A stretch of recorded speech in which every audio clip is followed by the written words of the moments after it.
माफ़ करना और शांत रहना सीखो। ऐसी ताकत बन जाओगी कि पहाड़ भी रास्ता देंगे। पैसे को चाहे जैसे मोड़कर रखिए, उसकी कीमत कभी नहीं घटती। उसी प्रकार अपने व्यक्तित्व को भी वैसे ही बनाइए ताकि जीवन के सफ़र में मिलने वाले अनजान और गैर ज़रूरी लोग आपके व्यक्तित्व को न प्रभावित कर सके। अपने मानक तय करिए और उनके हिसाब से खुद को ढालिए या ढल जाइए और संघर्ष करते रहिए। अतः कहना चाहूँगी कि ज़िंदगी की रेस में जो आपको दौड़कर नहीं हरा सकते, वो ही आपको तोड़कर हराने की कोशिश करते हैं। शिष्य ने गुरुजी से कहा, गुरुदेव, एक व्यक्ति ने आश्रम में एक गाय दान की है।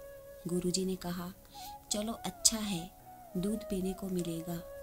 एक सप्ताह बाद शिष्य फिर आकर बोला, गुरुजी, जिसने गाय दान की थी वह अपनी गाय वापस ले गया। गुरुजी ने कहा, चलो अच्छा हुआ, गोबर उठाने की झंझट से मुक्ति मिली। तात्पर्य यह है कि जो व्यक्ति हर हाल में राजी हो, उसे कोई दुख कैसे दुखी कर सकता है। परिस्थिति बदले तो अपनी मन स्थिति को बदल लीजिए, बस दुख सुख में बदल जाएगा। सुख दुख आखिर मन के ही तो समीकरण है। बस हमारा दृष्टिकोण सकारात्मक होना चाहिए। हे नाथ, बहुत व्यस्त रहने लगा हूँ।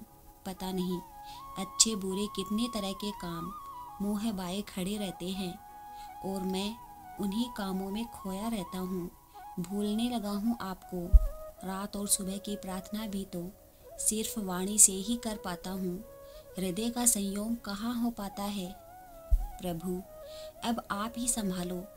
मुझे तो आदत ही हो गई है संसार के गंदे सुखों में फंसने की, इसलिए मुझे तो कोई दुख नहीं है।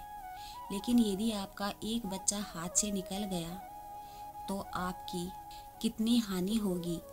हे नाथ, हे मेरे नाथ, हे नाथ, मैं आपको भूलूं नहीं।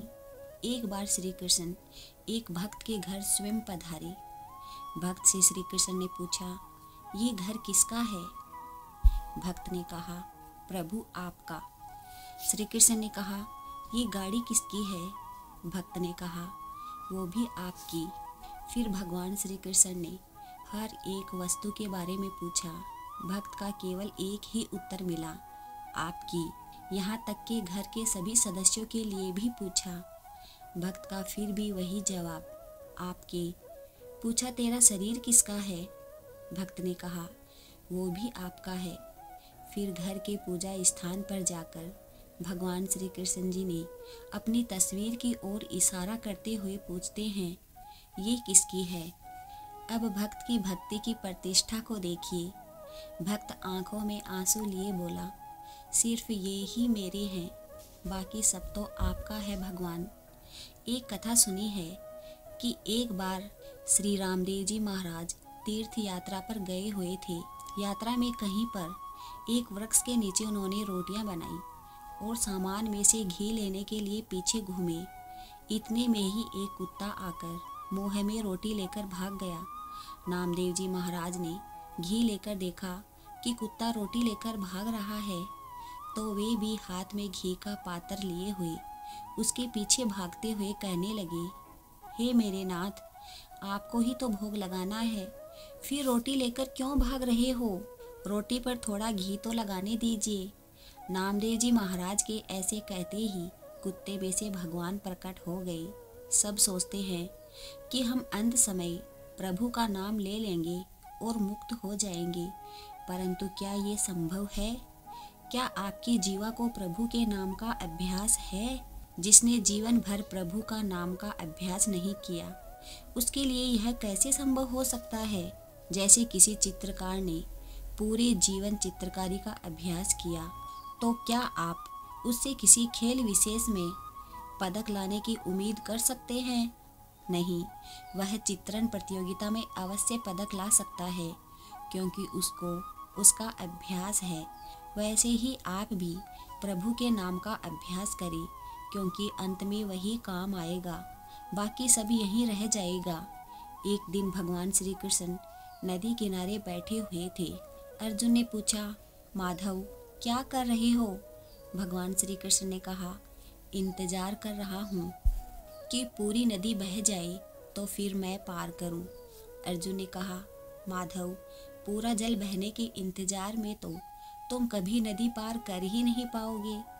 तब भगवान श्री कृष्ण ने कहा, यही तो मैं तुम लोगों को समझाना चाहता हूँ कि तुम लोग जो सदा यह कहते रहते हो कि एक बार जीवन की जिम्मेदारियाँ पूरी हो जाए तो मौज करूँ, घूमूं फिरूं, सबसे मिलूं, सेवा करूं, जैसे नदी का जल कभी भी नहीं रुकेगा, हमको इस जल से ही पार जाने का रास्ता बनाना है। इसी प्रकार जीवन खत्म हो जाएगा पर जीव के काम कभी खत्म नहीं हो पाएंगे। आदमी कितना चालाक है इसे हम एक उदाहरण के माध्यम से समझते हैं। देखने में आता है कि आदमी भगवान को भी नहीं छोड़ता और उससे भी चालाकी करता है। एक आदमी नारियल के पेड़ पर नारियल तोड़ने चढ़ा हुआ था। अब जब वह ऊपर से नीचे उतरने लगा तो उसे बड़ा ही डर लग रहा था।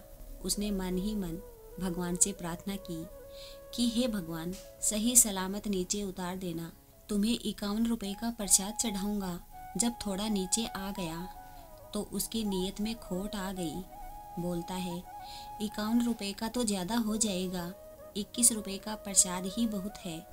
मन ही मन बोलता जाए, भगवान जी सही सलामत नीचे उतार देना, 21 रुपये का प्रसाद चढ़ाऊंगा।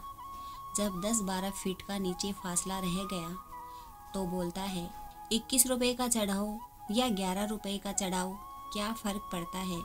भगवान तो भाव के भूखे हैं, हमारे पैसे के थोड़े ही हैं।